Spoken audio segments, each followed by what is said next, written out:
Listo. Bueno, muchachos, entonces nos habíamos quedado en, bueno, habíamos empezado el tema como tal de las esquizofrenias.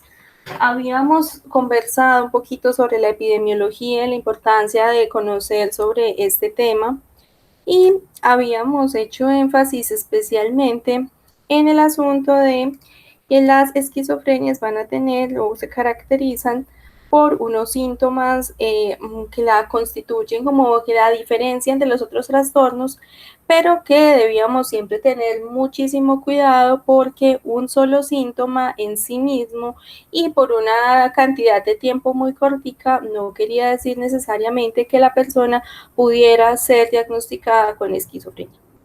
Los síntomas típicos, entonces, típicos y que, digámoslo así, hacen una constelación de diferentes criterios para poder realizar un diagnóstico son las ideas delirantes, las alucinaciones y el lenguaje y comportamiento desorganizados. Eso es como lo que constituye la parte típica. Y estos síntomas, desde que se viene estudiando como tal el diagnóstico de esquizofrenia, como antes se conocía como demencia precoz, como fue llamado por Kraepelin, va a tener una característica y es que se van a diferenciar en los síntomas positivos y síntomas negativos. Los síntomas positivos son una exacerbación de ya procesos que uno tiene normalmente, como la atención, el lenguaje, sí, son exacerbación o distorsión de esos procesos o de la atención también es otro que se ve alterado. Mientras que en esos síntomas negativos son disminución o pérdida de las funciones normales. Entonces ahí se va a ver una reducción de la actividad, reducción del lenguaje, etc. Los síntomas positivos, hasta aquí, por el momento, hasta aquí voy haciendo repaso para los que acaban de llegar. Los síntomas positivos, digamos que ese síntoma como más paradigmático y que es lo que más va a caracterizar dentro de incluso la cultura popular a las esquizofrenias están especialmente las alucinaciones que pueden darse dependiendo de el área que esté más estimulada por la dopamina, pueden darse de tipo auditivo, ¿sí? En donde se encuentran sonidos como pueden ser voces que le hablan al paciente, estas voces pueden ser del mismo sexo del paciente o no, algunas pueden ser enojadas, critican lo que el paciente hace, o algunas incluso pueden ser más benévolas y pueden ser halagadoras. Cuando estas voces son al contrario enojadas y que juzgan, los pacientes suelen experimentar un mayor malestar.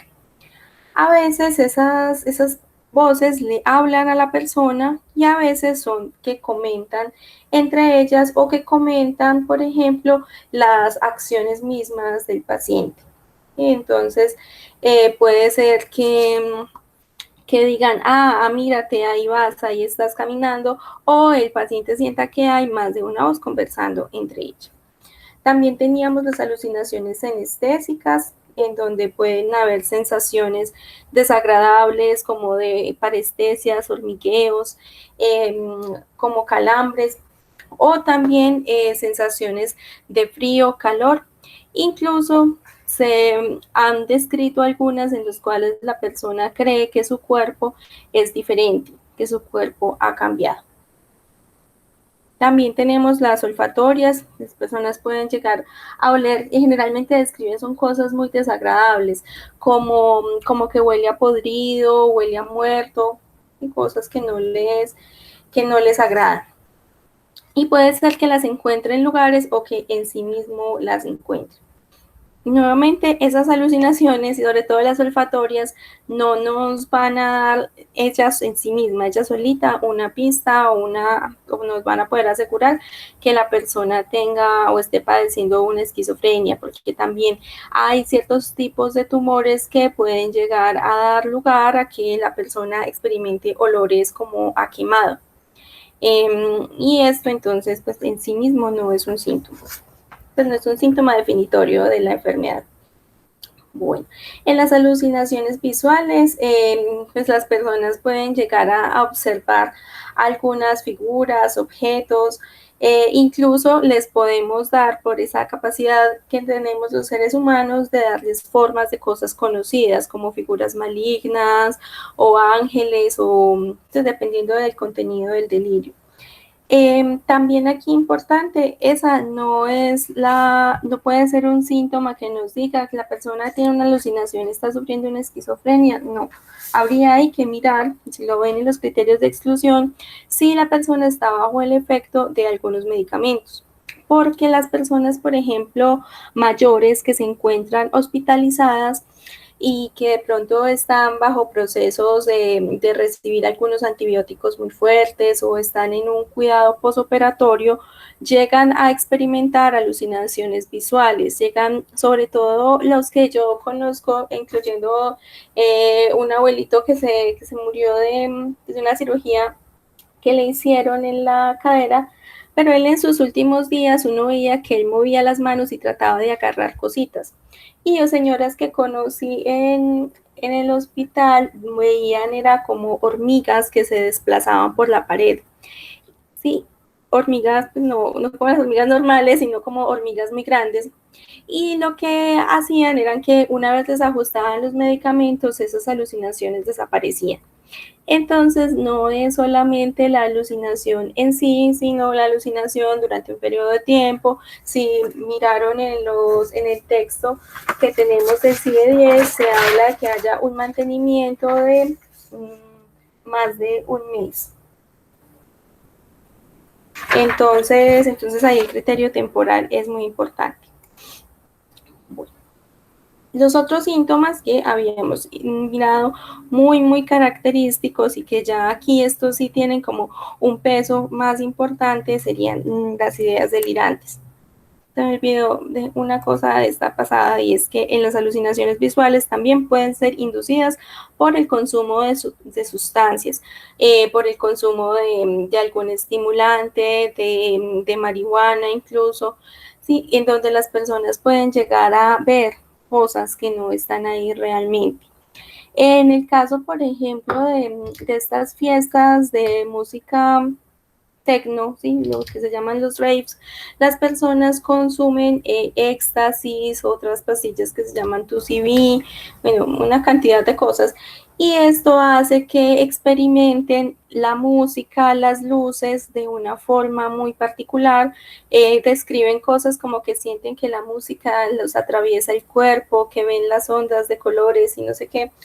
Entonces, eso si bien podrían clasificarse como alucinaciones visuales, no servirían como tal para decir que la persona esté sufriendo de una esquizofrenia, porque aquí tenemos que tener en cuenta ese criterio temporal. Hasta aquí preguntas sobre las alucinaciones.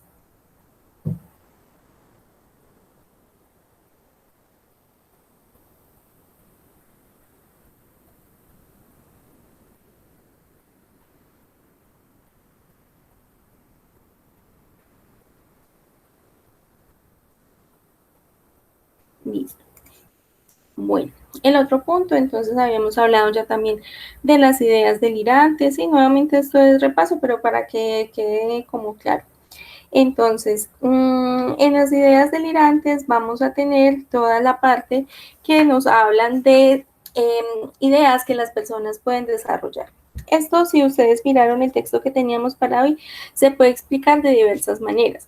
Hasta el momento, los modelos en los cuales se busca encontrar una respuesta a por qué ocurren los delirios, lo que se ha encontrado es que no hay un solo modelo que lo explique completamente, pero se ha hablado de un modelo integrativo, en el cual se muestra que hay una vulnerabilidad biológica, primero que todo, una actividad cerebral irregular en la cual los neurotransmisores van a tener un desequilibrio y especialmente en el mecanismo dopaminérgico que va a hacer que haya una activación de ciertos procesos cerebrales involucrando el sistema límbico y esto va a hacer que las personas experimenten ciertos fenómenos particulares como esas alucinaciones.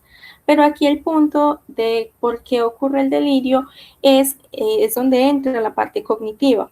Y en la parte cognitiva es como el sujeto va a experimentar estos fenómenos particulares.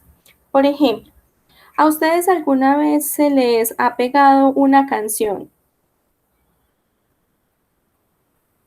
Que de pronto una canción, sea que les guste o que no les guste, y entonces repiten el estribillo una y otra vez.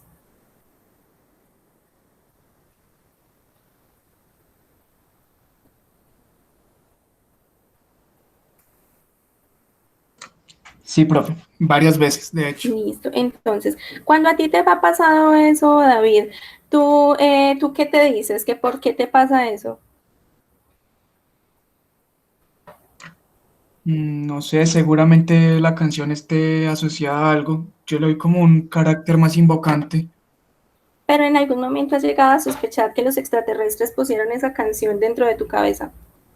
No, eso ya es de History Channel, no. Ok, listo. ¿Sí? Ah, bueno, Laura también le ha pasado y tampoco le ha atribuido ese problema a los extraterrestres. Entonces ahí eso es lo que va a marcar la diferencia en la esquizofrenia. Y es esa parte, el modelo cognitivo, lo que va a explicar es que la persona va a hacer atribuciones. Es decir, eh, todos, como miramos, tenemos a veces pensamientos intrusivos que están ahí, pueden ser canciones, pueden ser recuerdos, sí, imágenes incluso. Entonces, nosotros sabemos como que si no estamos enfermos, sabemos que esas son situaciones que se nos pegan porque de pronto las vimos o escuchamos un pedacito o nos acordamos de algo y normal. Pero una persona que tenga estos procesos que les describí anteriormente alterados va a llegar a pensar que esas ideas están ahí porque alguien se las puso, porque de pronto vio en el periódico y entonces en eso que decía en el periódico estaba hablando de él. ¿Sí? Es esa atribución a lo que para nosotros es normal, nuestro diálogo interno. El esquizofrénico no va a poder hacer esa diferencia entre qué es de él y qué es del mundo exterior. Va a creer que su voz interior y el mundo están indiferenciados. Eso sería como el asunto. A partir de allí, entonces, las personas pueden llegar a tener diferentes tipos de delirios. De pronto, el que creo que les había comentado que más utilizamos a veces como en el lenguaje común, es este que se llama el delirio de persecución, porque digamos que es como muy fácil de observarlo, como que la persona que dice, ay, es que todos están en mi contra y demás. Ese es como uno posible. Pero el delirio de persecución está referido a cuando la persona está realmente pensando que alguien está conspirando contra ellos o son perseguidos.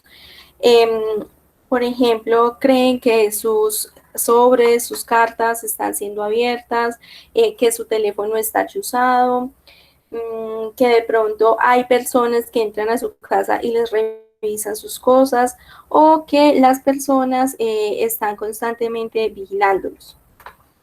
Esa es como una característica de este.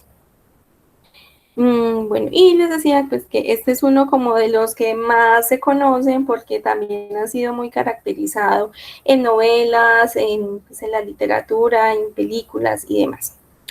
Por otro lado, el delirio de culpa o pecado está referido a que la persona puede tener la creencia de que ha cometido un pecado terrible, ¿sí? Que ha hecho una cosa muy desagradable que merece ser castigado y por tanto debe como mantener ese secreto.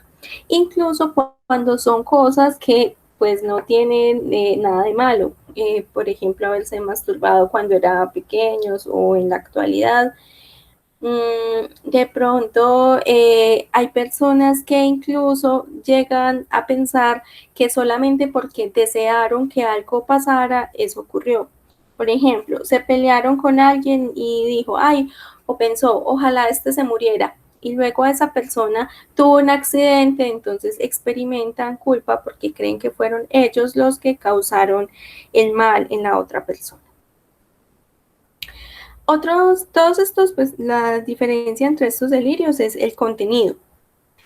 Y las personas creen en sus delirios, o sea, tienen una fuerte convicción de que son ciertos. No, pues realmente como el proceso de hacer el contraste con la realidad, como si se trabajara en cognitiva, hacer una reestructuración, no es tan sencillo, porque aquí hay una convicción fuerte, muy, muy fuerte de que estas cosas son así, son reales. Bueno, en cuanto a los delirios de grandeza, las personas pueden creer que tienen habilidades especiales, por ejemplo, que son la reencarnación de Cleopatra o que son un cantante muy importante o que son sí, un modelo esperando a ser descubierto. Entonces, esas personas pueden llegar, incluso los delirios no se dan solitos, sino que a veces se combinan entre ellos, pueden llegar a pensar que alguien les quiera robar sus ideas, o las personas pueden también molestarse si alguien trata como de contradecirlos, de mostrarles la realidad. Entonces, pues yo no sé, en la clase pasada David nos contaba que una señora le había mostrado un cuaderno con sus inventos. Si de pronto David hizo el ejercicio, que es un poco peligroso, de decirle como yo no entiendo lo que dice ahí o ahí no dice nada, en ese cuaderno que tenía la señora. No, profe. A decir verdad, pues no, no me pareció prudente hacerlo. Ajá, sí, cierto. Porque sí, como les decía, como las personas tienen una fuerte convicción, va a ser muy complejo que se haga ese análisis con la realidad. Realmente suele pues causar el efecto contrario, que las personas se aferren más a la creencia del delirio y que no integren aspectos de la realidad. Dentro de algunas corrientes se muestra incluso en cuanto al delirio religioso que muchas de lo que como la raíz como tal del delirio siempre va a tener contenidos de este tipo, ¿sí? Contenidos relacionados con fuerzas superiores, como puede ser Dios o el diablo, ¿sí? Que va a haber una fuerte creencia allí. Y cuando nos podemos observar frente al discurso que muchos de ellos elaboran, las personas suelen tener allí componentes donde se va a vislumbrar que hay una parte mágico-religiosa dentro de los delirios. Entonces, aquí, por ejemplo, en el delirio religioso, las personas pueden llegar a tener una creencia fuerte de que ellos pueden ser o parte importante o que Dios se comunica con ellos para realizar alguna misión especial. Estas, estas creencias también pueden darse incluso entre personas, por ejemplo, nosotros estamos inmersos en una tradición judeocristiana, pero en la medida que nosotros crecemos podemos tener contacto con otro tipo de religiones y podemos leer sobre ellas en internet o en libros y demás.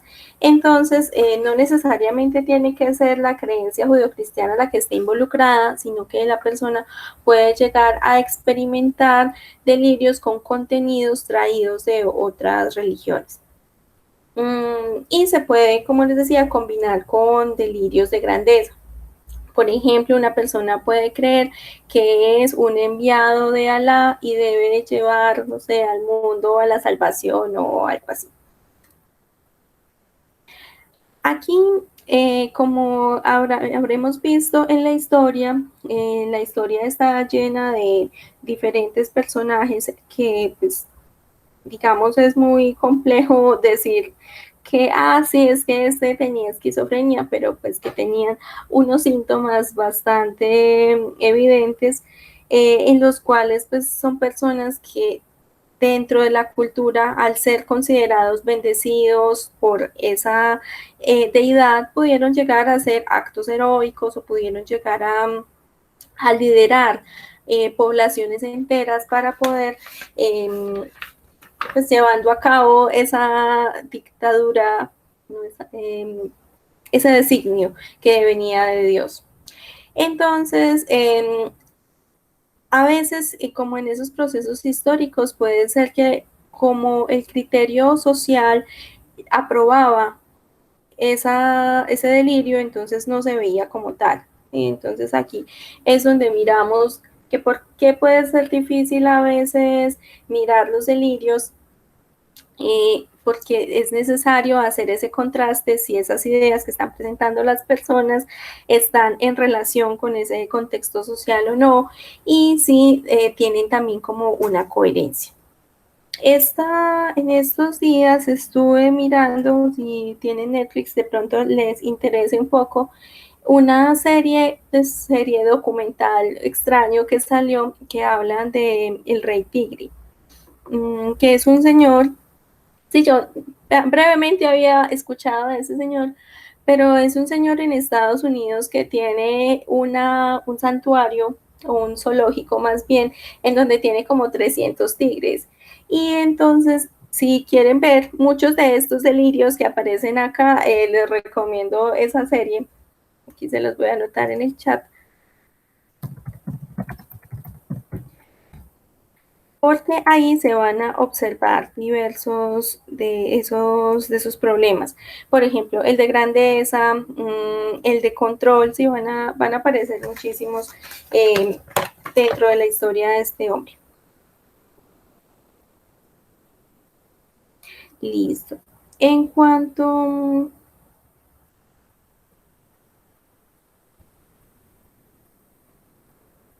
En cuanto a las ideas de referencia, aquí las personas van a considerar que pueden, digamos, leer o interpretar señales que están relacionadas con él o que van directamente para esa persona.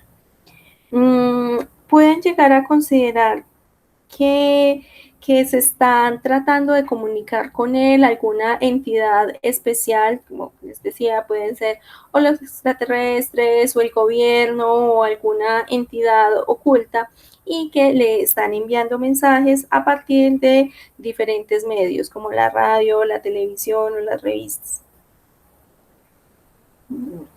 También ocurre en ese delirio de referencia es cuando la persona puede encontrarse en situaciones en las cuales llega a un salón o a un lugar en donde hay gente y las personas dejan de hablar o de pronto se ríen. Considera que eso que está ocurriendo es que se estaban riendo de él o estaban hablando de él y por eso terminaron la conversación. Entonces es otra forma de ese delirio de referencia. En cuanto al delirio de control, la persona puede llegar a tener la sensación de que sus actos, sus pensamientos, incluso sus emociones están siendo controladas por otras fuerzas, ¿sí? Por fuerzas externas a él. Es decir, que no está en voluntad suya comportarse o pensar o hablar de la forma en la que lo hace, sino que hay algo que está tomando control. Nuevamente, aquí volvemos a la parte de ese criterio social, porque si ustedes lo escuchan, ven que es algo que se parece muchísimo a lo que se llamaba una posesión demoníaca, en el cual la persona dice que ve todo, pero que no tiene ningún control y que las palabras que dice, las cosas que hace, vienen dadas por un ente que está adentro suyo, pero que él no tiene ningún control al respecto. Bueno, incluso pueden llegar a hacer movimientos extraños o pueden llegar a hacer conductas inapropiadas y no tomar responsabilidad de ellas.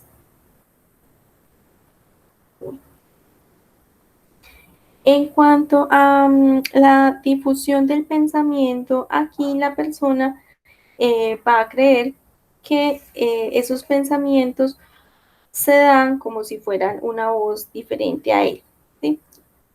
Es decir, que lo que está pensando se está transmitiendo y que esos pensamientos salen de sí mismo como una radio y que otras personas pueden escucharlos.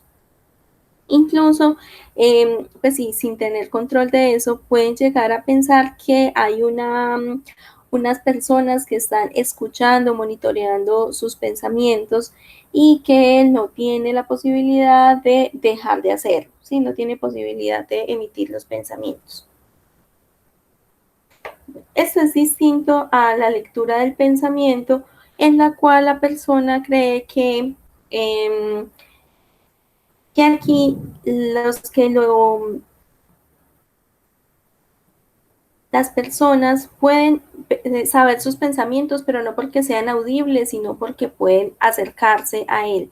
Sí, es decir, que pueden hacer una lectura de ellos, pero no que se están transmitiendo. Realmente son muy parecidos y no sé, se sobreponen incluso a veces. Todos estos fenómenos, ustedes van a ver que no se presentan de una forma como pura o exclusiva. Pues es importante conocer como la diferencia, pero es como en tener en claridad frente a la presentación. Sin embargo, en que haya lectura o difusión del pensamiento, finalmente para la persona va a representar lo mismo, que los otros están conociendo lo que él piensa. Por otro lado, tenemos la lectura, tenemos la lectura, tenemos la inserción del pensamiento, cuando la persona cree que hay unas ideas que no son suyas, pero que alguien ha introducido en su mente.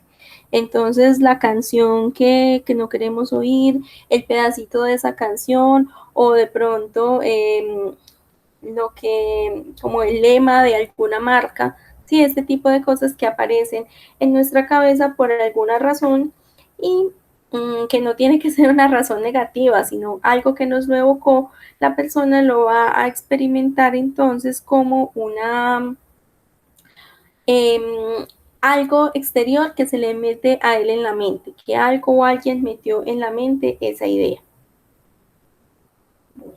Y otra de los delirios es el robo del pensamiento, donde la persona puede creer que le han robado, le han sacado ideas de su cabeza. Es decir, que la persona puede decir, yo estaba pensando en un invento muy maravilloso que voy a hacer, en esta máquina que voy a diseñar, y de repente se le olvidó. ¿Sí? Y ese de repente se le olvidó, la atribución que va a hacer es que alguien o algo le arrancó, le extrajo ese pensamiento de su cabeza. Entonces, miremos chicos que hay muchas veces que nosotros podemos experimentar fenómenos extraños, pero no necesariamente le vamos a dar una atribución de tipo mágica, religiosa o de extracción del pensamiento o, sí, o este tipo de explicaciones que les podemos dar o que le pueden dar las personas con esquizofrenia. Esa es la diferencia, ¿sí? Lo que va a marcar esa línea entre lo que podría ser un proceso normal, esporádico y un proceso que ya va acercándose a lo patológico.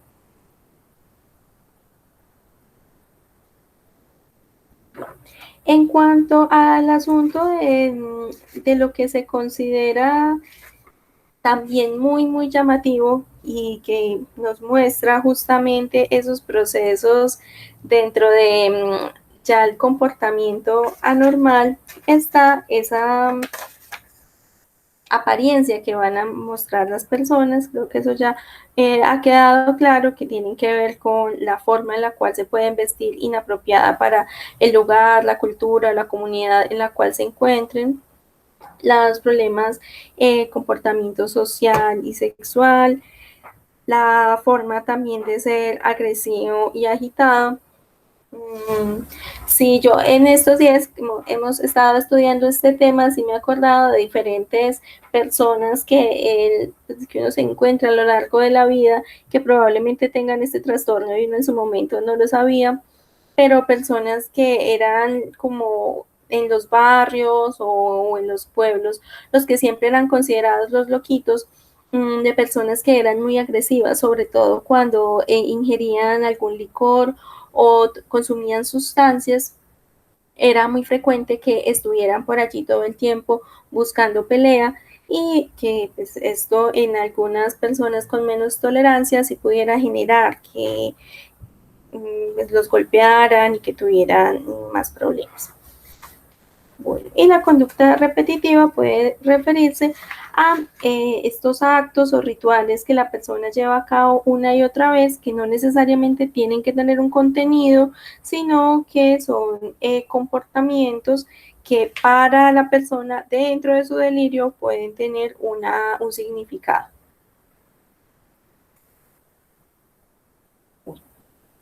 Hasta aquí de pronto preguntas.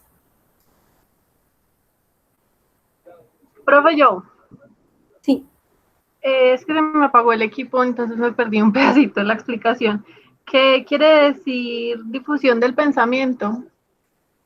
Sí, la difusión del pensamiento es cuando la persona cree que de alguna manera sus pensamientos pueden ser oídos por otros a través de pronto de formas como que esté conectados los pensamientos a la radio o que de pronto haya alguna máquina que pueda traducir lo que él piensa a otras personas y transmitirlo para que otras personas lo conozcan, sin que él o ella puedan hacer nada para evitarlo.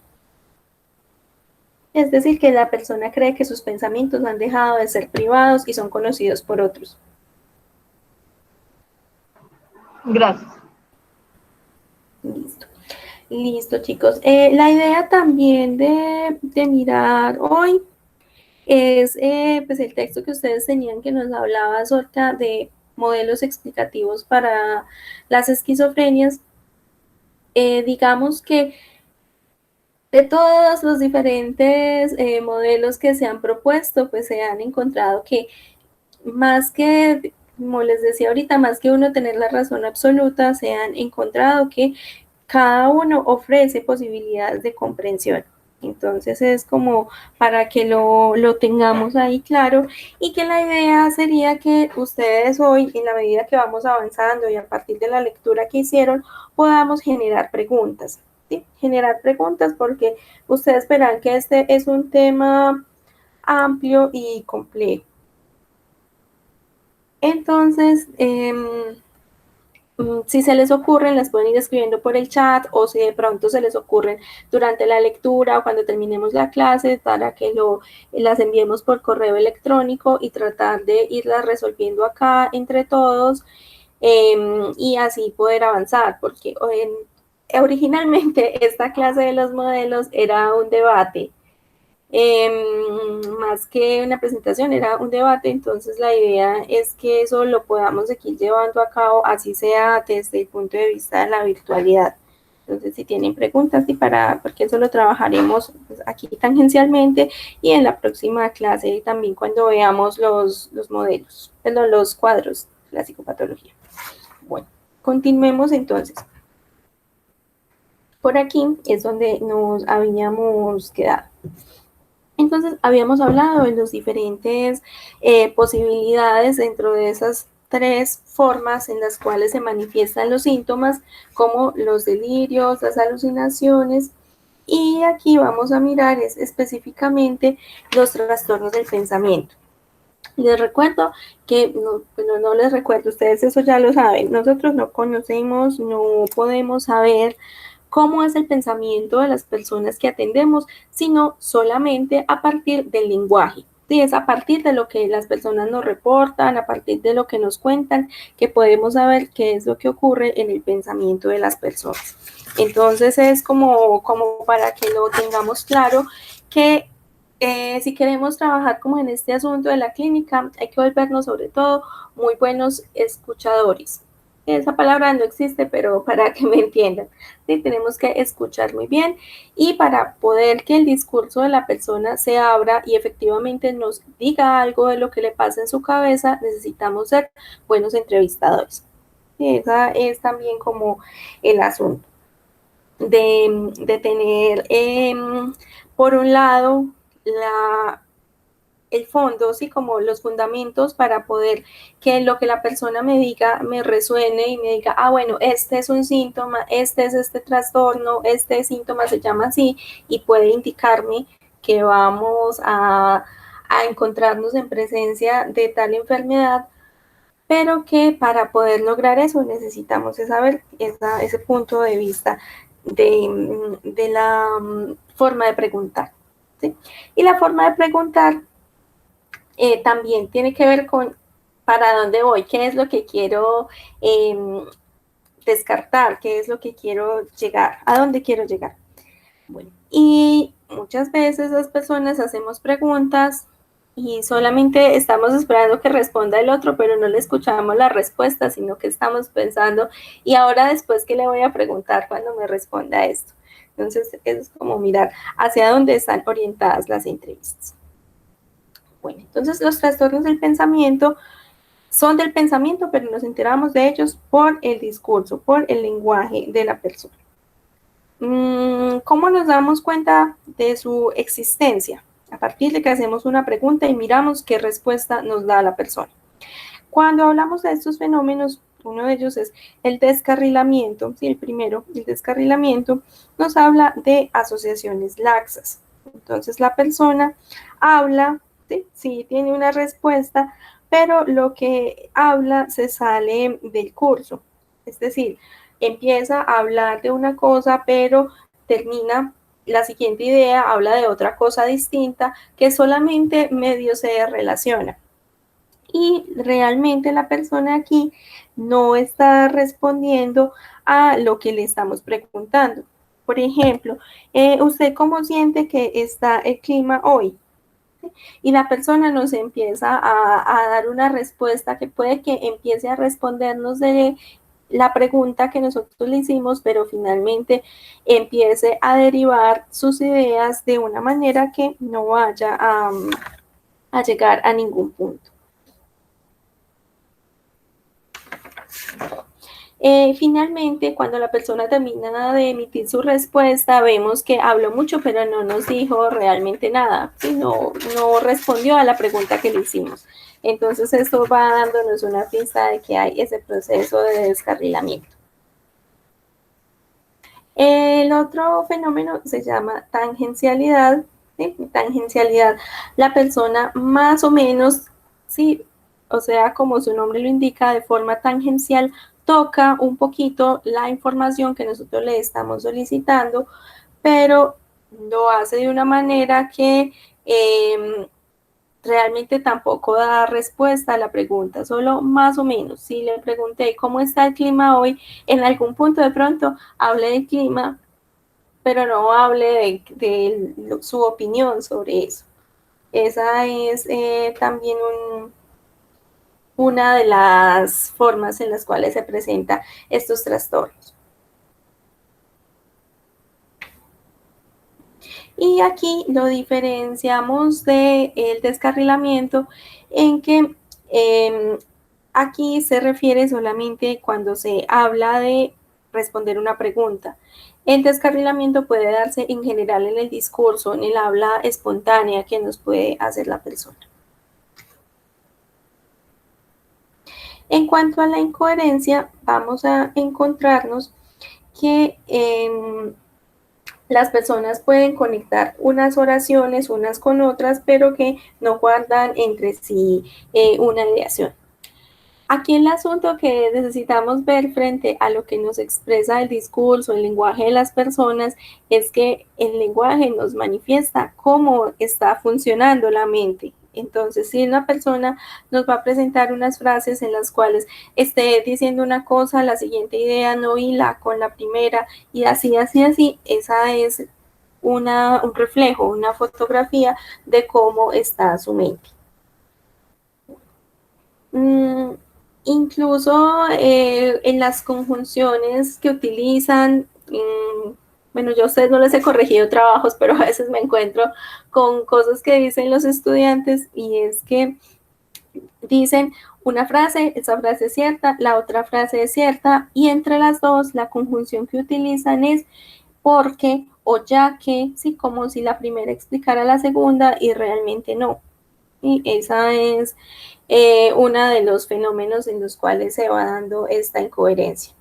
No queriendo decir, ojo, que tengamos problemas de esquizofrenia porque de pronto tengamos ideas incoherentes en un escrito.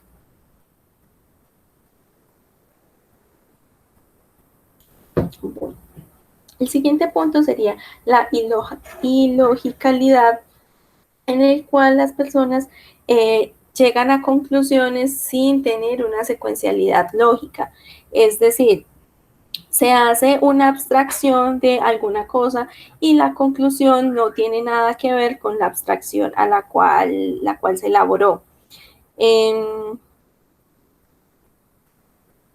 Puede ser, por ejemplo, hoy es lunes porque ayer fue miércoles. ¿Sí? Ese tipo de ideas pueden ser, pues están relacionadas con este fenómeno.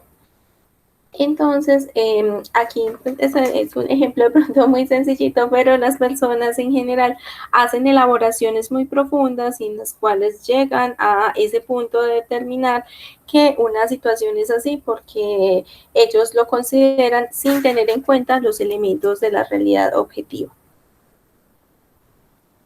La circunstancialidad, ¿sí? También, pues creo que uno también relacionado con el descarrilamiento, pero este está más relacionado es con un esfuerzo enorme que se hace para que la persona llegue al punto. Si le preguntamos cómo está el clima hoy, la persona puede llegar a irse por las ramas, como decimos coloquialmente, y responder a una cantidad de circunstancias muy diferentes a las cuales nosotros preguntamos hasta que finalmente llega al punto. Sí, es un lenguaje circunstancial. A veces incluso es tan circunstancial y se va tanto por las ramas que puede no llegar nunca al punto. Pues de pronto si lo dejamos 2 horas hablando, de pronto algún día llegue, pero generalmente pues uno puede presentir que está haciendo lenguaje circunstancial. Bueno, esto también, pues otra vez, estas son cosas que también dentro del lenguaje normal puede ser que lo hagamos, ¿sí? Los profesores tendemos mucho a veces a hacer lenguaje circunstancial, porque de pronto nos hacen una pregunta y para responderla entonces tenemos que ir al pasado, al futuro, a escenarios probables o a universos paralelos para ya luego responder a la pregunta. Entonces, sí, el asunto es que ustedes se pueden dar cuenta cuando ya sí el profesor efectivamente responde. Si se queda por allá, si estamos hablando de un problema grande de circunstancialidad. La presión en el aula, también se conoce a veces con el nombre de verborrea, y es cuando la persona habla muy, muy rápido, pero muy rápido, tanto que, pues primero el contenido no necesariamente está diciendo algo, no está lleno de contenido, sino que la persona no se le logra incluso entender lo que está diciendo. O sea, se puede observar que es un fenómeno y que se está dando porque es difícil hacer ese proceso de interrumpirle. E incluso la persona en ese proceso de tratar de comunicar lo que está pensando, ni siquiera termina las frases, ¿sí? Habla, pero no logra redondear las ideas, no logra concretar y no termina lo que está diciendo.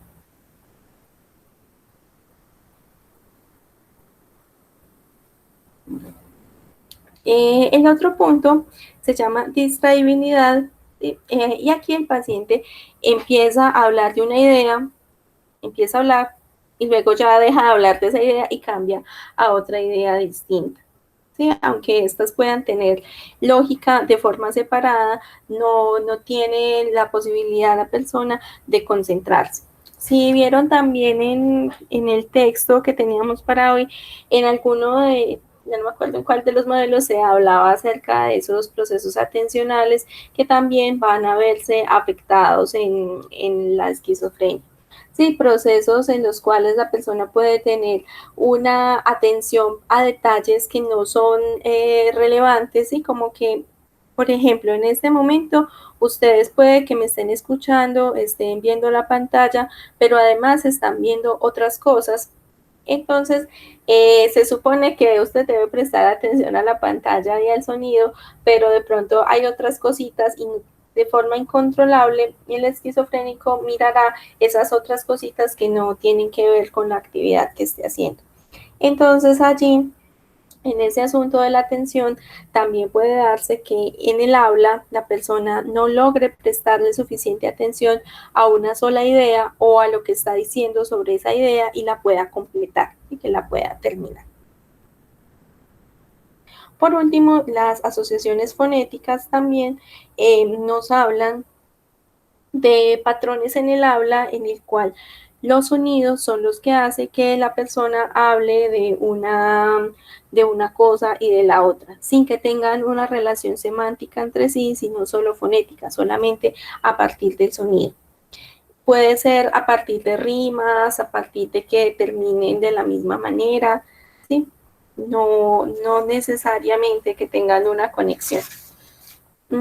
Ustedes habrán visto de pronto cuando las personas en esa tradición tan bonita de la trova utilizan palabras que rimen unas con otras como para que eso les salga bonito y que como no sé cuál es la palabra que ellos utilizan, pero que efectivamente unas palabras concuerden con otras y eso tenga una resonancia y que justamente ese es el proceso de la trova, la improvisación a partir de los sonidos, pero que incluso allí, incluso en ese momento que se tienen que hacer tan rápidas las trovas, las personas que las hacen no tienen, pues esa trova tiene un sentido, ¿sí?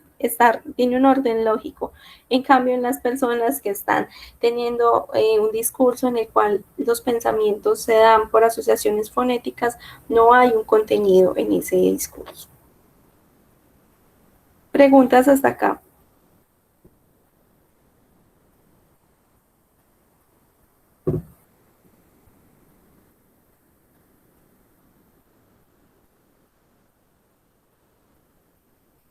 Listo, chicos. Voy a aprovechar que ya hay más personas para recordarles a quienes no han respondido el correo que les envié, para que me cuenten cuál es su situación, para que quede ahí el correíto. Veo el de los que faltan, me falta Jorge Alejandro, Juan David Torres, Juan Fernando, para que ahorita por favor me respondan porque cuando se termine la clase ya les puedo enviar los talleres que habíamos conversado. Entonces, acuérdense que tenemos 3 talleres. Lo único que no hice fue lo de la autoevaluación, pero ya los otros talleres están listos. Bueno, y por último, que quedamos pendientes cuando pues, nos indiquen que cuándo serían las fechas de finalización del semestre para poner fechas acordes para la entrega de esos talleres. Bueno. Ahora, como les mencionaba, nosotros tradicionalmente en el estudio de la esquizofrenia se hace una separación pues, que no ha estado libre de controversias entre los síntomas positivos y los síntomas negativos. Los síntomas positivos, acuérdense que son esos procesos cognitivos exacerbados, como la atención, el pensamiento y demás, y los síntomas negativos ya tendrían que ver es con procesos en los cuales pareciera haber un aplanamiento y una disminución de toda esa actividad y esos procesos que normalmente tenemos. Entonces, por un lado, vamos a tener el lado del afecto.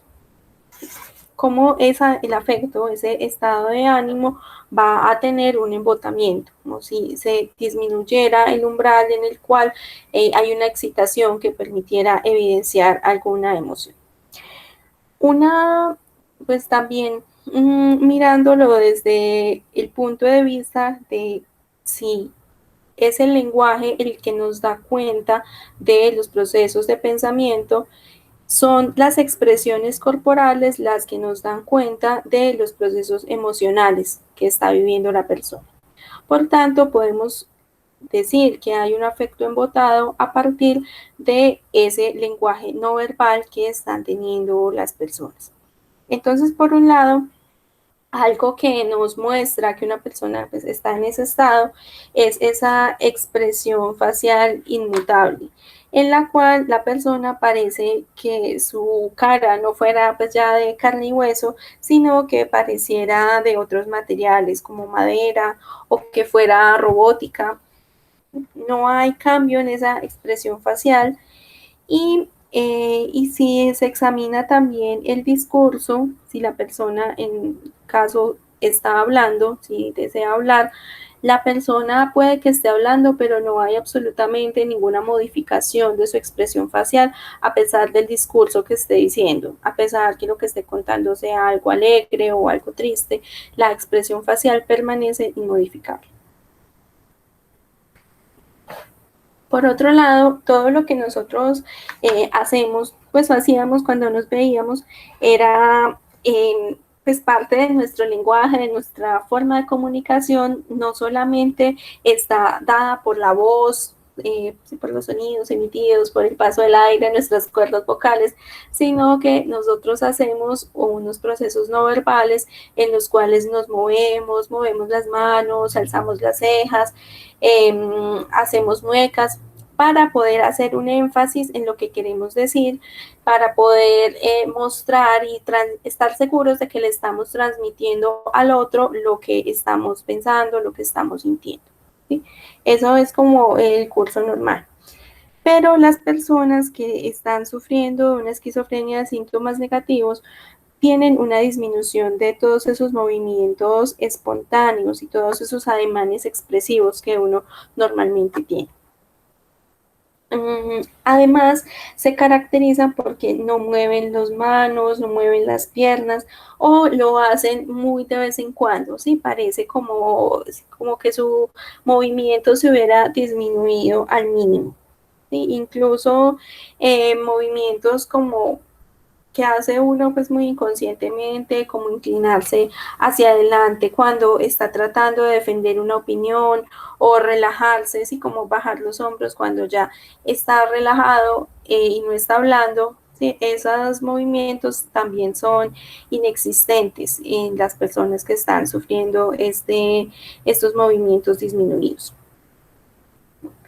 Adicionalmente, nosotros hacíamos algo cuando estábamos en contacto presencial y es que solíamos mirar mucho a los ojos, porque es a partir de la mirada que podemos darnos cuenta del nivel de comprensión que el otro, cómo nos está percibiendo, ¿sí? Si es una mirada amenazante o es una mirada amigable, ¿sí? Todas estas cosas se dan a partir de la expresión facial. Somos expertos en ese asunto, o éramos, no sé ahora.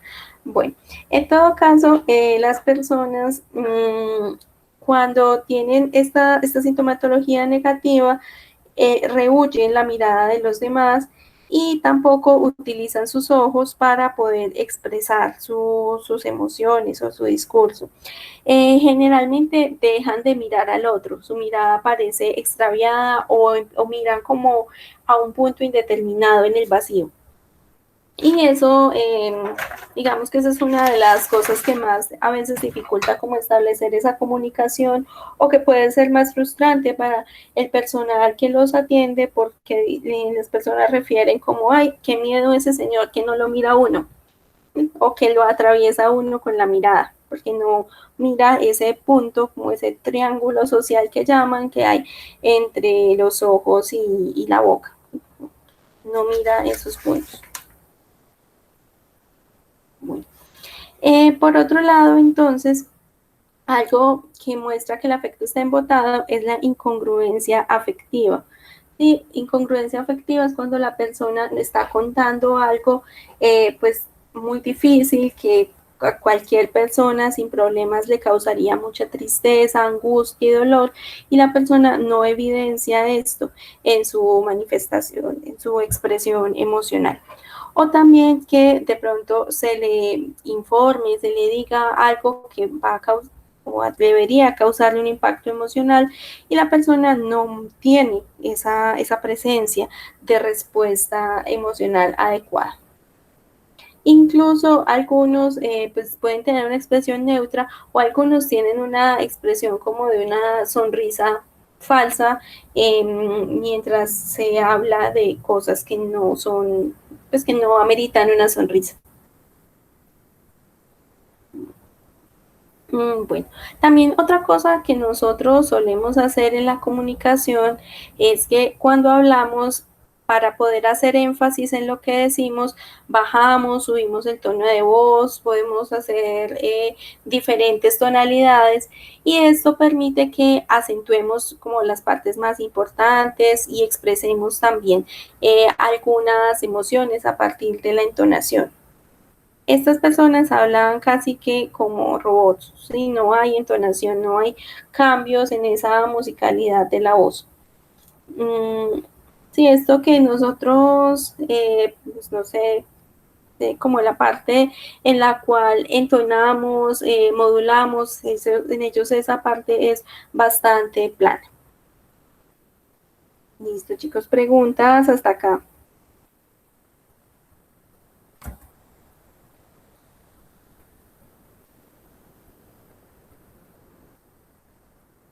Profe, qué pena. A mí se me cayó la llamada. ¿Esto hace parte de los síntomas negativos? Sí.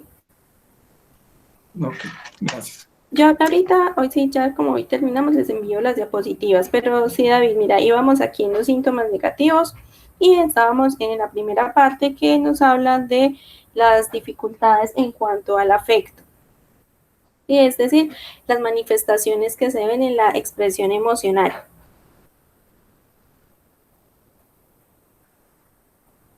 Ok, profe, muchas gracias.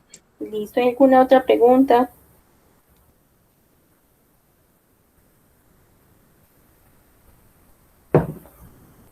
Bueno, continuemos entonces.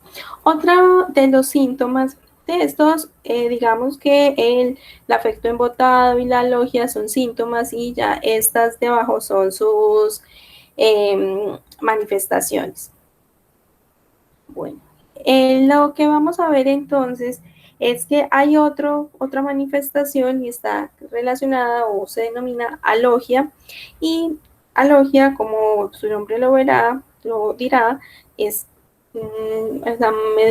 ¿cómo se dice? A manera un poco vulgar podría relacionarse con sin lógica. Pero lo que realmente significa es que hay un empobrecimiento del pensamiento y de la cognición.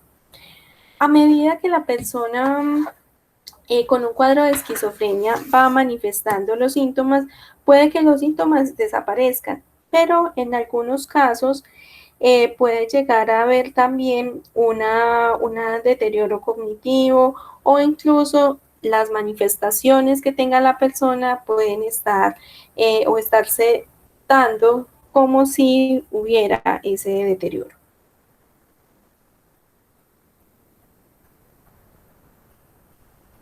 Bueno, entonces, dentro de esos procesos que nosotros tenemos, inicialmente el de la alogia, las personas van a tener, se va a evidenciar en ellos pobreza del lenguaje. Es decir, que el nivel, la cantidad de lenguaje espontáneo que van a tener se va a disminuir. Entonces, una persona que de pronto en un momento diferente de la vida, al ser interrogada, se le preguntaba sobre algún tema, podía hablarnos bastante sobre esto, pero en la medida que se van haciendo manifiestos estos síntomas, el lenguaje va como empobreciendo, se va quedando vacío y las respuestas tienden a ser cada vez más escasas, incluso monosilábicas. También aquí en la pobreza del lenguaje se puede ver que cuando a uno le preguntan alguna cosa, generalmente pues responde a lo que le preguntan, pero también da información adicional, ¿sí? No, generalmente no se queda solamente en el sí, no, sí, sino que tiene la capacidad para dar respuestas más grandes. Pero cuando se evidencia pobreza del lenguaje, la persona deja de añadir información adicional que no se le pregunte así específicamente. Incluso hay veces que la persona deja de responder a las preguntas cuando está experimentando esa pobreza del lenguaje. Profe, Sí. y las personas son conscientes de eso, o sea, ellos son conscientes de que hay una disminución o lo experimentan como normal? Sí, es que ahí ese es el punto. Como todo esto hace parte de una cantidad de síntomas, entonces hay personas que dependiendo a veces de eso que estén experimentando y de su contexto social, puedan decir, ay, vea, sí, yo creo que yo pues no me estoy sintiendo bien, o pueden decir, me estoy enloqueciendo porque estoy sintiendo cosas muy raras. Sí, y cuando se trata de, por ejemplo, las alucinaciones o los delirios, es más difícil que la gente los admita que los tiene, ¿sí? A veces los ocultan o dicen como que, ay, no, esto es una bobada, es que estoy muy estresado, eso no me está pasando. De pronto con estos trastornos, pues tan específicos, la gente sí tiene mayor probabilidad de detectarlos y ya como de buscar tratamiento por allí. Pero hay veces porque depende también de la gravedad. Hay veces que las personas pierden esa capacidad también de darse cuenta que se están deteriorando. ¿Sí? Incluso cuando ya de pronto está muy avanzada la situación, es más difícil que se den cuenta. También depende del contexto en el cual se desenvuelvan. ¿Sí? Porque si es o sea, si a mí me llega a pasar una de estas cosas, si se vieron por siempre Alicia o Still Alice, como ella trabajaba en un contexto en el cual tenía que hablar mucho en público, entonces ella empezó a perder, ¿sí? Porque esto también ocurre en las demencias, ella empezó a perder parte de su capacidad de hilar lógicamente las ideas. Entonces ella decía, ay, no me va a pasar nada, yo voy a poder seguir siendo profesora. Pero fueron sus estudiantes las que lo acusaron como, vea, es que a esta no se le entiende nada, empieza a hablar de una cosa y no termina. Sí, entonces sí, hay veces que puede la persona darse cuenta y hay veces que no. Hay veces es que entra el criterio social a decir como, bueno, esto ya se sale de lo común. Pero sí, sí hay gente, yo tengo una paciente que en estos días me dijo como que, bueno, ya he recuperado muchas cosas que perdí, ya tiene estrés postraumático, pero apenas me di cuenta que a mí se me olvidaron las tablas de multiplicar. Pues ella no las tenía que usar en el tiempo actual, antes sí, pero entonces ahora se da cuenta. Entonces es también en la medida que la persona va recuperando algunas habilidades, sobre todo las metacognitivas, de decir, ay, este proceso ya no lo estoy haciendo bien.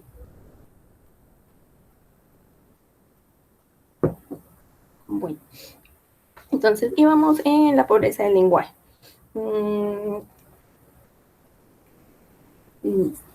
También en el asunto pues esto es ya la emisión de la cantidad de palabras y la pobreza del contenido, está relacionado con que la persona bien puede decir muchas palabras, pero el contenido es escaso, ¿sí? El contenido que realmente está dando es muy poquito.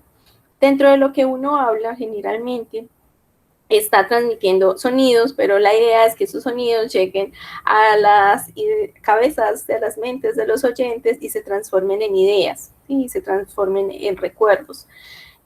Cuando una persona dentro de su lenguaje uno evidencia que hay mucha pobreza, que seguramente ustedes conocerán muchas personas así, hablan y hablan y hablan mucho rato, pero uno no les logra coger como qué es lo que quiere decir, cuál es la idea de lo que quieren decir. Entonces, entonces allí es otra de esas características dentro de la logia. Bueno, otro proceso, otro fenómeno que se puede dar es cuando las personas manifiestan que hay pues empiezan a narrar una idea o empiezan a contar algo, pero esta idea como que si la empezaran a decir, y lo que llamamos en Antioquia como, ay, se me fue la paloma, así que ya no terminaron la idea, no terminaron la frase, y por tanto no quedan como terminada lo que la persona quería decir.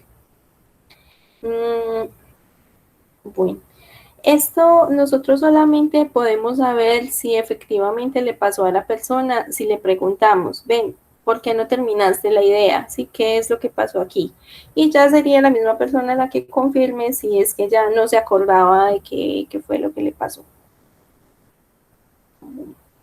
Listo. En cuanto a la latencia de la respuesta, también es bastante importante nosotros tenerla en cuenta cuando hacemos los procesos de entrevista, porque cuando a uno le preguntan algo, generalmente el sonido de la pregunta pues, es procesado pues, primero por los órganos de los sentidos, luego el cerebro hace el procesamiento para poder emitir una respuesta. Entonces, cuando la persona recibe la pregunta y se demora mucho rato en responder, incluso pareciera que no fuera a responder y luego lo hace, eso se considera una latencia de respuesta larga.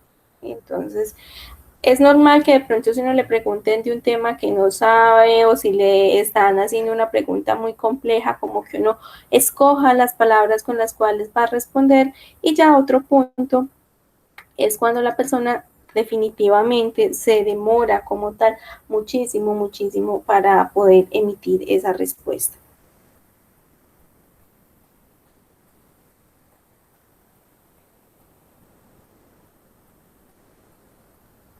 Bueno, y esto que se demore mucho para poder hacerlo, lo que nos da cuenta es que van a haber dificultades dentro de esa cognición para que la persona organice sus ideas y pueda contar qué es lo que le está pasando.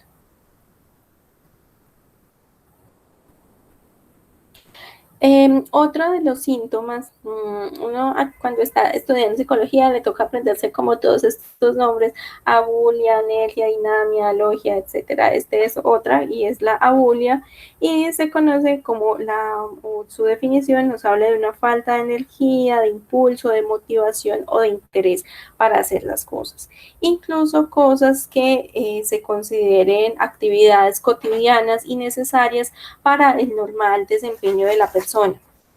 Entonces, en la bulia, las personas les va a ser muy difícil, incluso a veces no lo harán por sí mismas, labores como bañarse, vestirse, lavarse los dientes. Se observa en estas personas con esquizofrenia con síntomas negativos, se va a observar que hay un abandono, ¿sí? Esto lo llamamos también en coloquial como una dejadez por los hábitos de higiene personal. Entonces dejan de utilizar ropa limpia, se dejan crecer las uñas, el pelo, no se lavan los dientes, y es como un detrimento completo de toda esa parte de la higiene personal. Y por eso entonces los vemos como primero sucios y desaliñados y que además tienen una pérdida del asco, ¿sí? Ya no sienten asco frente a las cosas que normalmente de pronto uno puede tener, como a la mugre visible en la piel y demás. Bueno, ustedes seguramente me dirán, pero eso se ve también en la depresión, ¿sí? Aquí la diferencia entre esa pérdida de interés es que en la depresión generalmente la bulia está acompañada de un estado de ánimo triste. Aquí no necesariamente tiene que ocurrir eso. Entonces, también para que lo tengamos en cuenta cuando estemos haciendo esos diagnósticos diferenciales. En cuanto a la falta de persistencia en el trabajo o pues en la escuela, se refiere como a los distintos ámbitos académicos, se va a encontrar una inestabilidad para poder permanecer en algunos de estos procesos. Obviamente, esta se refiere a cuando estamos sin un tratamiento, sin una psicoterapia, ¿sí?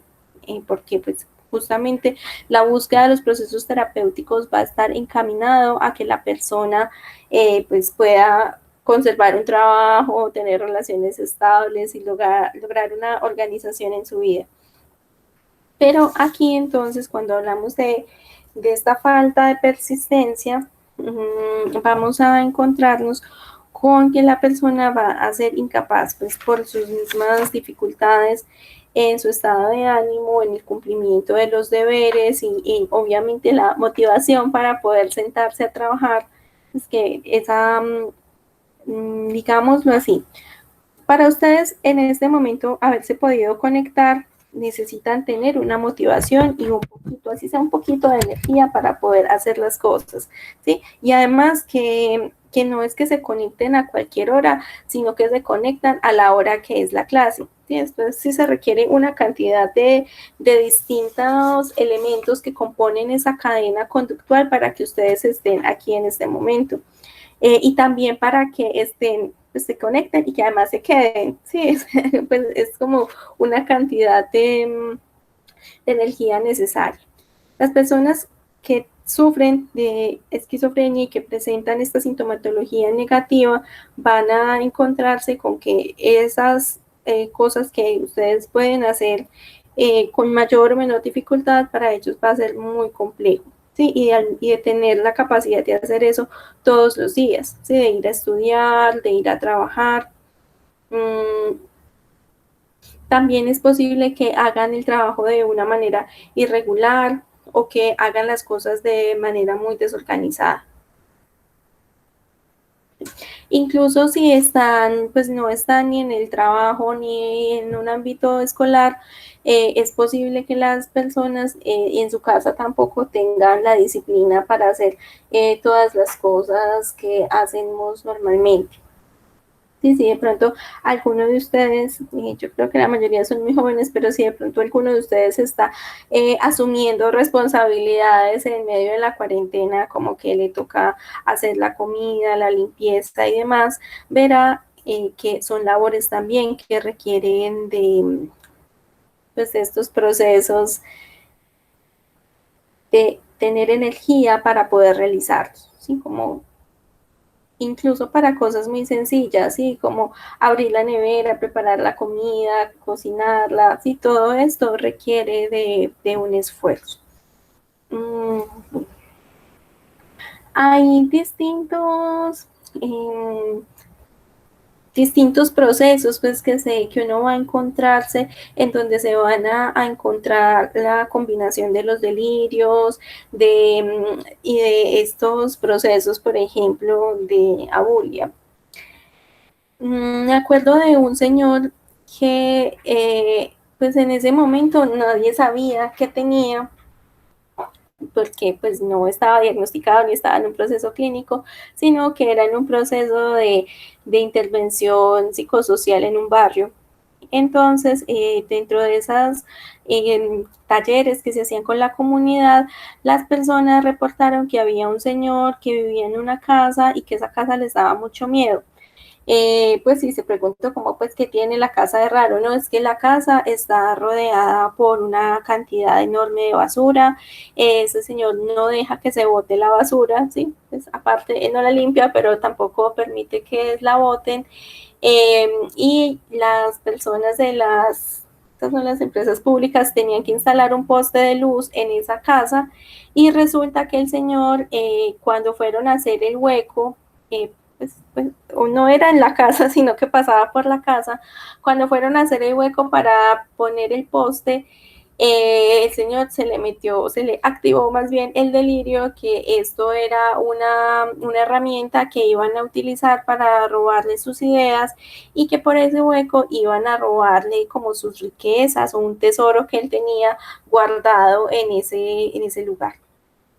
Entonces ahí vemos, por ejemplo, una combinación en la cual se encontraba como todo el asunto de la bulia frente a hacerse cargo de sus procesos de aseo e higiene de sí mismo y de su casa y el delirio del robo de pensamiento y de esa, pues yo creo que este señor tenía como un delirio, no sé, frente a lo del tesoro, podría llegar a ser de tipo de grandeza de que él tenía un tesoro allí escondido.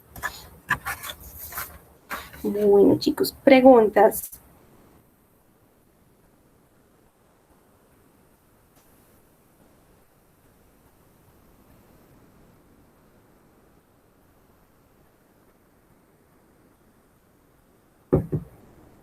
Profe, Sí, esto en torno a los síntomas, pero no sé si sea muy sacada de contexto la pregunta, yo creo que sí, y es con respecto a las causas de la esquizofrenia. Si bien hay causas biológicas bajo ciertas escuelas y nociones, se tiene, sobre todo pues las que son orientadas de tipo dinámico, se tiene la noción de desencadenamiento. sí. Y en ese sentido habría que decir pues que se define una persona que sea esquizotípica como una persona que previo al desencadenamiento tenga esta tendencia a padecer esquizofrenia. Ujú. Pero en este sentido yo tengo dos preguntas. Primera, si eso es cierto, si eso es verdad, solo es posible conocer la esquizofrenia como tal después de desencadenada. Esto es, por ejemplo, alguien es esquizotípica y no se puede prevenir el desencadenamiento porque no sabemos que es esquizotípica hasta después de que lo desencadena en esquizofrenia. Ujú. Y, y segunda, Antes de la segunda, esto me lo preguntas desde el modelo psicodinámico. sí. Sí.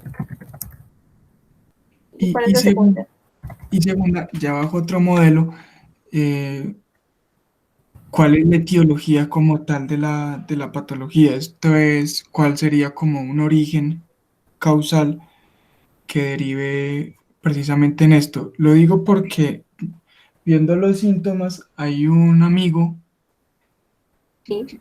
que el hermano es dependiente de sustancias, es un amigo muy entrañable, muy cercano. El hermano es dependiente de sustancias y desencadenó pues esta cantidad de síntomas, Sí. pero pues digamos que ya venía la dependencia de atrás. Entonces, en algún momento mi papá me hizo el comentario, pues me hizo el comentario de que posiblemente fuesen las sustancias psicoactivas las que hubiesen desencadenado síntomas psicóticos o o esquizoides. Ujú. Ujú. Y esta persona ya tiene el diagnóstico. No, o sea, dependencia de sustancias sí, Sí, no, el otro. no, porque digamos que Asas ha tenido tres crisis Ujú. y con intento suicida Sí. incluso, pero no había sido tratado. En la última crisis, que se autolaceró al frente de personas Sí. con delirio persecutorio, con una cantidad, pues como con esto, ustedes están conspirando contra mí para que yo me vaya, ustedes no me quieren acá porque yo no recuerdo pues concretamente cómo fue que me contó, sobre todo pues porque por terceras voces es más difícil, Sí. pero en ese sentido, pues sí, es decir, si se puede desencadenar producto del consumo de sustancias psicoactivas. Ok, bueno, entonces respondo a la primera pregunta, que si es posible conocer, lo que pasa es que mencionaste la palabra esquizotipia, esa es otro de los cuadros, ¿sí? Ese digamos que está dentro del rango de lo que son las esquizofrenias, y las esquizofrenias son un rango amplio, amplio de diferentes trastornos en los cuales pues están esos problemas del pensamiento, de pues, las alucinaciones, el delirio, el lenguaje. Entonces, esquizotipia es un trastorno pues diferente. Bueno, pero sí estamos hablando de esquizofrenias, que sí es posible conocer que alguien tenga la esquizofrenia antes de desencadenar. Se han encontrado que hay factores biológicos y en la personalidad que pueden llegar a decir que hay personas que tienen esa vulnerabilidad. ¿Sí? Incluso dentro de las corrientes psicodinámicas se dice como que la persona puede tener esa estructura y nunca llegar a hacer ese proceso de desencadenar. Aunque digamos que a veces en algunos sentidos las corrientes psicodinámicas se diferencian de otras, eh, se diferencian de otros procesos, algo en lo que coinciden dentro de la parte biológica, cognitiva con esa psicodinámica es que hay una estructura, una vulnerabilidad, pero debe ocurrir un evento en el cual la persona digamos que es el desencadenante, el detonante que hace que el trastorno como tal haga su manifestación. Entonces, inicialmente, dentro de los modelos más aceptados, que son los modelos integrativos, muestran que hay ciertas particularidades en el cerebro que pueden hacer que la persona tenga esa vulnerabilidad. Pero además se da la circunstancia de que pues esto se llama diátesis, esa vulnerabilidad biológica, pero además la persona, para que realmente le pueda dar la enfermedad, experimente una circunstancia estresante, ¿sí? Un evento vital significativo y estresante.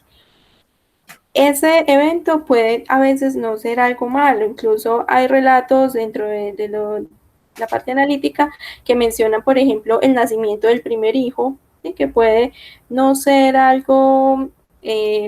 pues algo negativo para la mayoría de las personas, pero que algunas personas lo pueden experimentar como tal. Y lo que sí se ha visto es que el consumo de marihuana en la adolescencia, especialmente en hombres, va a dar lugar a que se produzcan estos fenómenos, ¿sí? Estos fenómenos, que aparezca el delirio, aparezca las manifestaciones emocionales y toda esta fenomenología que estamos viendo, sobre todo los síntomas positivos. Pero sí, los modelos actuales, ahorita les voy a dejar otro artículo más resumido que el de Belloc, pero los modelos actuales son integrativos y esa es la explicación que se tiene hasta el momento, ¿sí? Hasta el momento. Es decir, que puede que mañana descubran que hay un gen específico en el cual ya se dice que la activación de ese gen, o quien lo tenga, va a tener una probabilidad muy alta de desarrollar. Pero hasta este momento eso es como lo que se cuenta.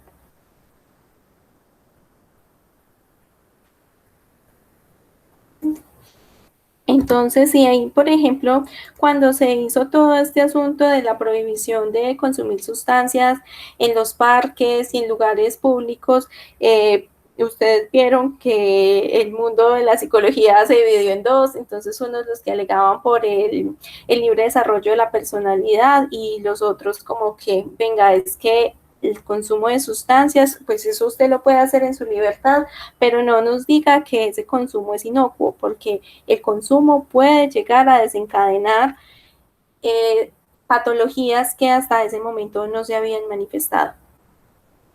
Las sustancias, de todas maneras, sean cuales sean, van a tener una interacción con la química cerebral y con los neurotransmisores. Entonces, por eso es que puede darse ese problema.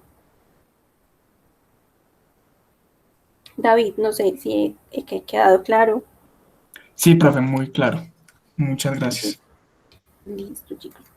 Sí, porque es que, bueno, no sé ustedes, pero sí he tenido estudiantes que dicen, no, es que eso es natural, eso no quiere decir nada. Pues natural, hay muchas cosas, eso no quiere decir que las cosas pasen por nuestro cerebro y no vayan a tener efectos.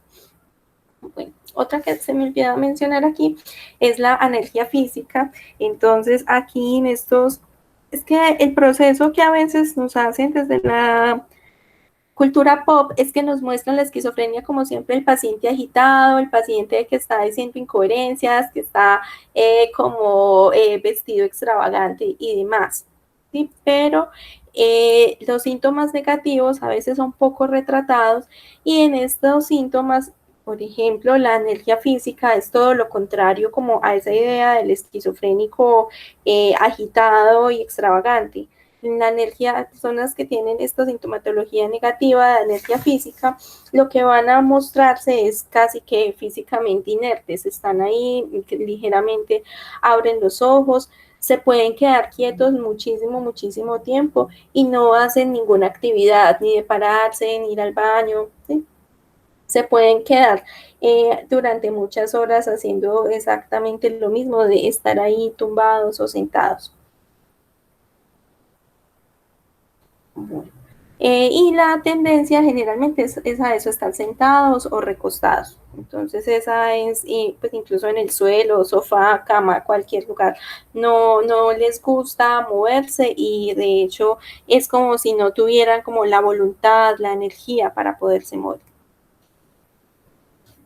Otro de los síntomas típicos y que también tenemos que tener cuidado de no confundirlo con la depresión, tiene que ver con la anedonia o insociabilidad, en la cual lo que se experimenta es incapacidad para disfrutar de las cosas y poco interés para poder implicarse en actividades que le permitan socializar o le permitan obtener placer.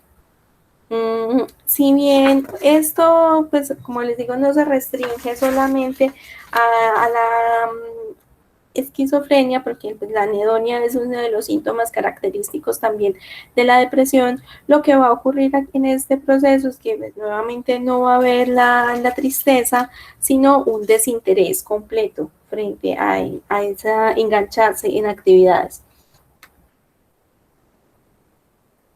O solamente hacen actividades como muy pasivas, como ver televisión, de estar callados, no hacen actividades como de interacción. También se ve muy afectada las actividades que tengan que ver con el interés sexual.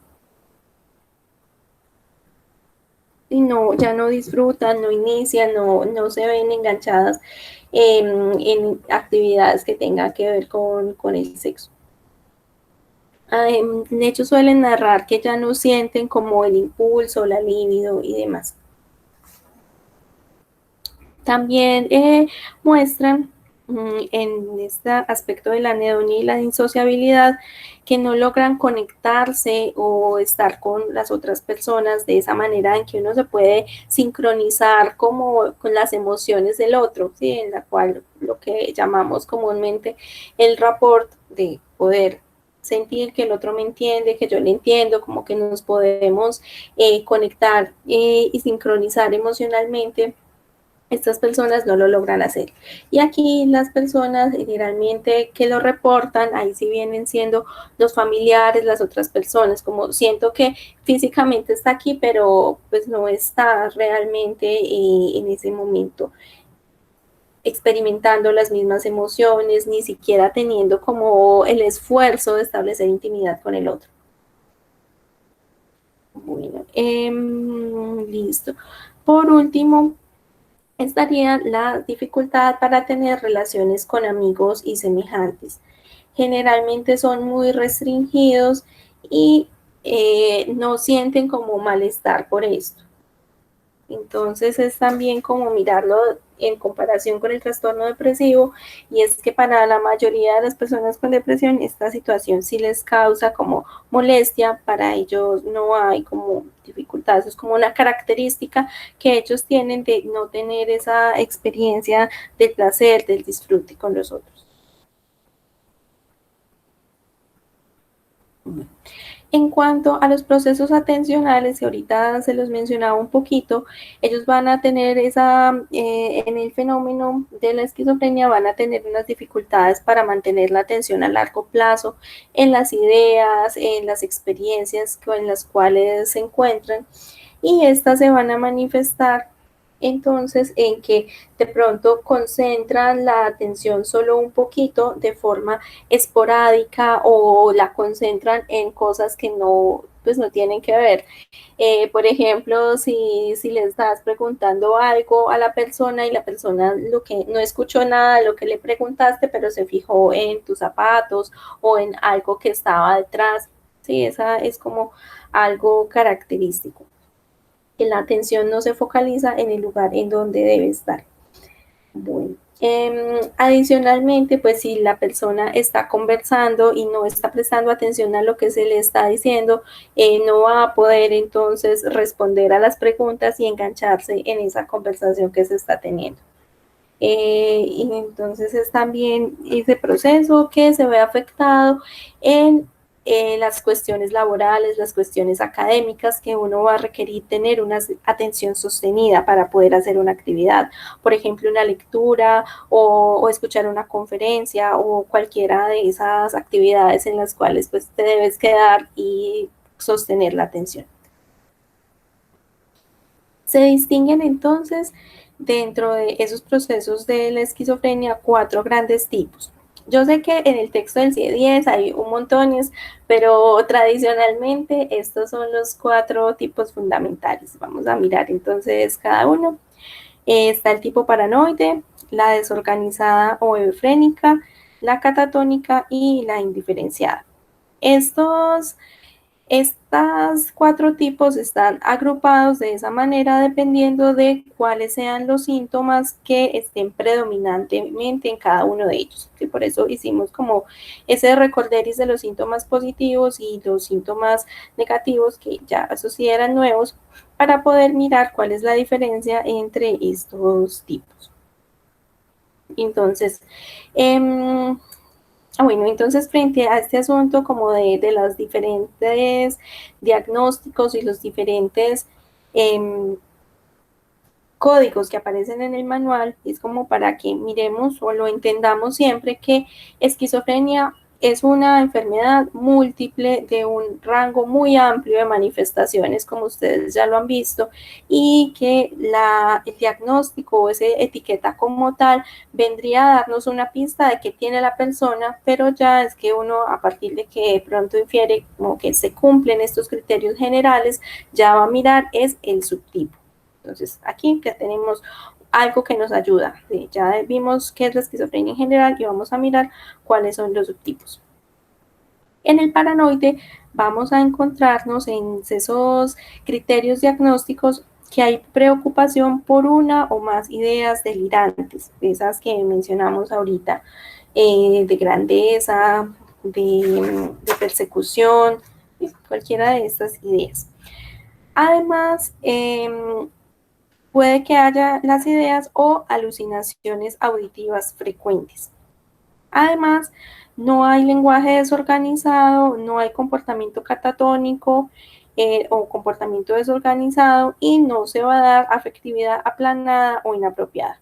Miren entonces que aquí, como dice la nota, la idea de la esquizofrenia de tipo paranoide es que van a ver, o sea, lo primordial ahí va a ser dado por ideas delirantes o alucinaciones de tipo auditivas. Ese sería el punto. Y para descartarla de los otros, tenemos que mirar que cuando se evalúe la sintomatología, todos deben ser síntomas positivos.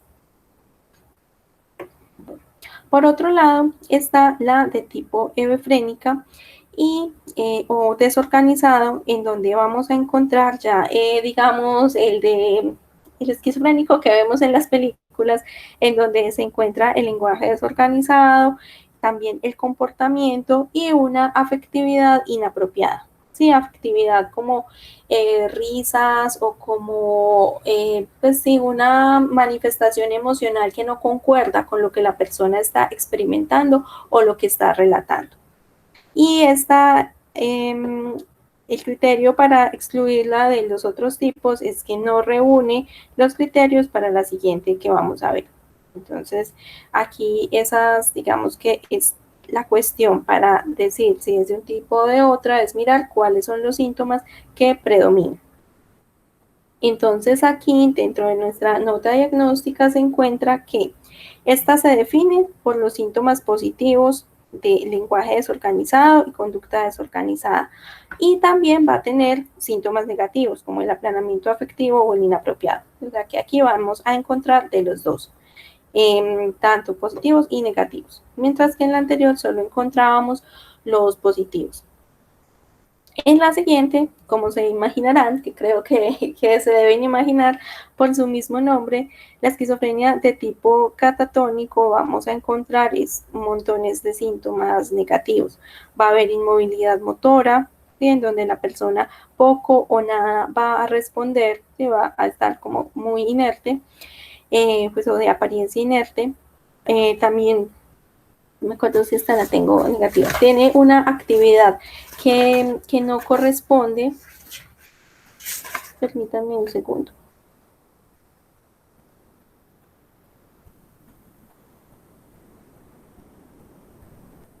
Sí. Aquí entonces vamos a a mirar que la persona puede tener, sí, es actividad motora excesiva, pero una actividad que no tiene un propósito de hacer cosas, sino que la persona simplemente puede tener movimientos sin, como movimientos parasitarios, pero sin que vaya a lograr nada. Por ejemplo, lo más característico es el balanceo, ¿sí? Como el balanceo similar al que hacen las personas con autismo, ¿sí? Esta persona lo puede tener. También dentro de esas actividades pueden hacerlas para hacer resistencia al movimiento.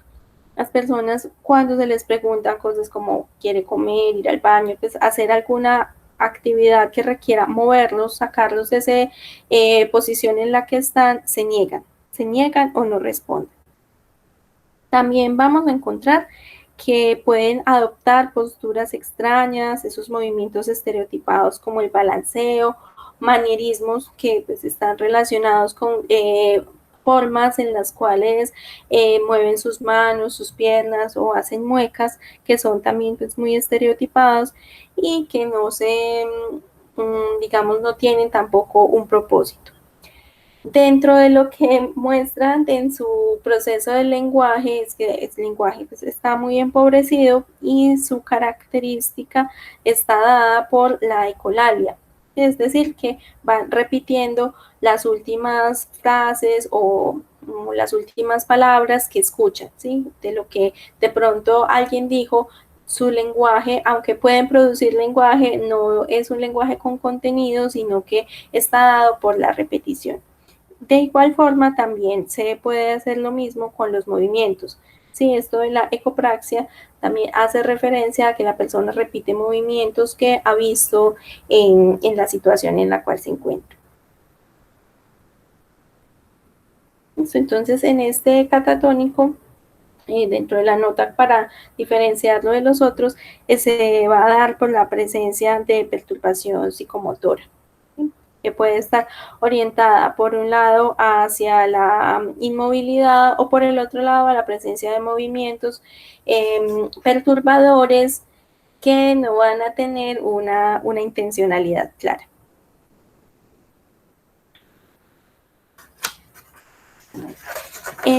Listo. También hay otra posibilidad o como una cuarta forma de esquizofrenia que se llama de tipo indiferenciado, en la cual están las partes del criterio A, ¿sí? Que pueden estar los delirios y demás, pero no se van a cumplir los criterios para el tipo paranoide, desorganizado o catatónico. Entonces, esta, digamos que sería dentro de las diferentes formas que uno puede encontrarse, que pronto digas, vea, esta tiene muchísimos de los criterios generales, pero para clasificarla en uno de los 3 subtipos no va a cumplir con los otros. Para que eso lo recordemos, igual en la próxima clase vamos a continuar mirando ya los subtipos y los criterios que hemos visto en el CIE 10. Hasta aquí preguntas. Yo espero que tengan muchas preguntas. Si no ahora, las pueden de pronto guardar y mandar por correo electrónico.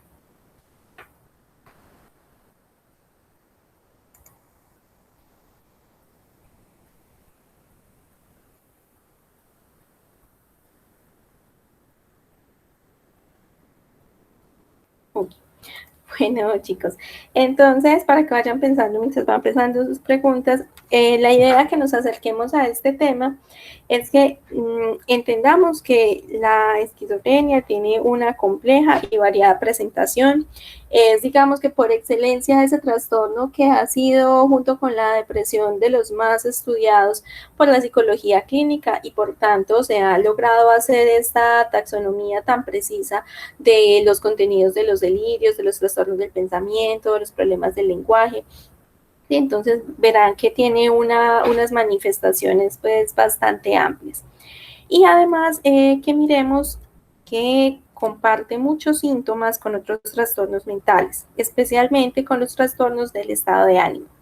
Esto para que pues siempre lo vayamos a tener claro Sí, normalmente pues estos diagnósticos se hacen desde el lado de psiquiatría, pero si nosotros hacemos manejo en alguna medida, tener claro que debemos hacer ese proceso de diferenciación. Sí, y tener claro también que puede deberse, pues algunos de estos trastornos también comparten características dentro de ese enorme rango que son los trastornos de la esquizofrenia. Puede compartir características con otros, que después miraremos como el esquizofreniforme o el esquizotípico, y van a tener unas características, entonces para que no los confundamos. Y también se va a dar que se compartan síntomas con otros problemas como el delirium, que ya sería la presencia de alucinaciones visuales, pero ya por una causa orgánica. Y también veremos que en algunas clasificaciones se hace énfasis en lo que mencionaba ahorita David, el caso que contó, en que si la persona está bajo el efecto de sustancias alucinógenas, también se debe revisar si realmente se trata de una esquizofrenia, ¿sí? O si se trata de otro trastorno que se llama trastornos inducidos por sustancias. O también que pues, se puede deber a un trastorno afectivo bipolar con episodio actual maníaco con síntomas psicóticos. Entonces, una cosa es el síntoma psicótico y otra va a ser como ya este trastorno que tiene una persistencia más larga en el tiempo.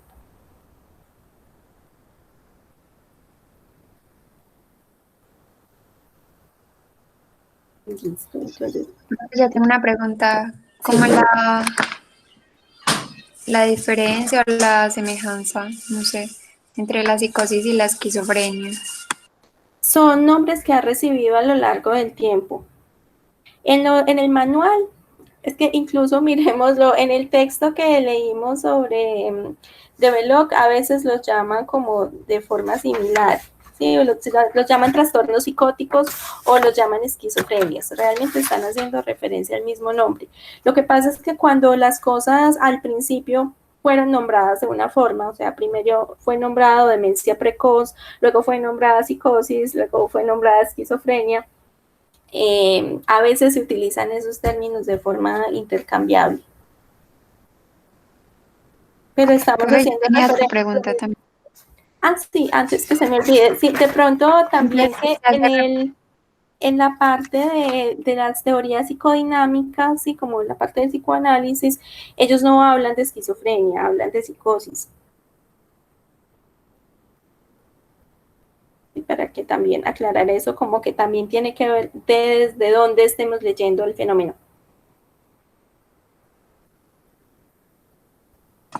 Profe, tenía también otra pregunta. Es que cuando uno se va, o yo no sé si es que no he leído mucho, a leer el trastorno depresivo en el DSM y en el CIE-10, profe, pues he escuchado el trastorno depresivo menor, pero no he encontrado en esos dos manuales ese trastorno menor. Profe, ¿es que lo he buscado mal o a qué hace referencia? Al trastorno depresivo leve o moderado. Esa es como la oposición que se hace, el mayor contra leve, moderado, como son niveles de afectación. Ah, ok, gracias, profe. Listo, entonces chicos, estas son las referencias que, sí, Catalina, que me pregunta a veces por las referencias. Aquí está el capítulo para que de pronto si quieren ampliar sobre este tema que ustedes verán es muy, muy interesante. Y también les dejé una lista de películas para que los miren. Estas películas pues a veces son creadas mucho desde esa perspectiva psicoanalítica, pero igual no dejan de ser en sí mismas muy interesantes para que de pronto se acerquen a ellas. La primera, pues, no sé cómo le pusieron en español, las otras les puse la traducción, y la última es una serie que está basada, es como la precuela de la película de Hitchcock que se llama Psicosis, pero esta serie, Bates Motel, muestra es el desarrollo desde la adolescencia de un proceso de esquizofrenia. Para que de pronto, si les interesa, le den una miradita. Listo, chicos, entonces ya nos veríamos la próxima clase. Voy a dejar de grabar. Le quería preguntar a Juan Fernando si ya bajó las clases de Dropbox.